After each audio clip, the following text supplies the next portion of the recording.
কেন আছেন ওনারা দেখুন, আশা করি সবাই ভালো আছেন। শোন একজন ওরা রোগ বেড়ালে পরিচয় করাই দিয়ে মতো ঢেঁড়স আর কি। আর আঞ্চলিক ভাষার মাঝে হইতে পারে যারা গ্রামত বসবাস করেন তারা এই ঢেঁড়স চিনন কিনা। শোন এই যে মোটা মোটা বক্কা বক্কা কি বেড়া কি ঢেঁড়স আর কি। আর আঞ্চলিকত ওই দেখি বেড়া, কিন্তু সাধু বইয়ের বাসা তো দেখি ঢেঁড়স। তাহলে শোন উড়ে মোটা মোটা হদুগুন্দের যে শোন একখান গাছত হদুগুন্ডা ঢেঁড়স দিয়েছে শোন মাশাল্লাহ, কিন্তু মজা। তবে এটা কাঁটা যুক্ত হাইট ফারে কেউ কেউ হা আবার কেউ কেউ নো হা শোন। কিন্তু ফুলও আসছে আগাম মাঝে হুদুগুন ফুল আসছে শোন, হুদুগুন ঢেঁড়স। ঢেঁড়স শুনো ওনারা গ্রাম যারা থাকেন তারা হন কমেন্ট করে জানাবেন শোন।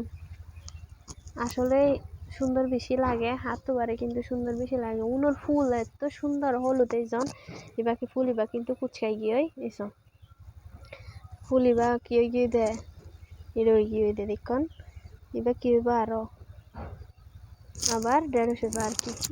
উনারও বনহাঁস বেড়া কি বেড়া বনহাঁস বেড়া।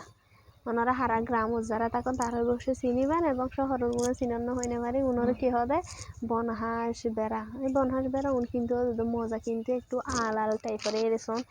এই ওনারা হাঁসুর তো দেখায় এর কি আছে ছোট ছোট ছোট ছোট ইয়ে আছে বুঝছেন। এই শোন পাশে গাছ উদ্যান দিল্লা গাছ বাজিল চুলকা শোন, কিন্তু গাছের চুলো হদুগু বেড়া যে মাসাল্লাহ এসব নুনারও হকি হারা বনহাঁস বেড়া যেন নাম এন বেড়া। আসলে যেন গাছর এন ফল সুন্দর না, পাতাও কিন্তু সুন্দর একটু আলাল টাইপের গাছ বাজিলে কিন্তু চুলকা এখন কি সুন্দর।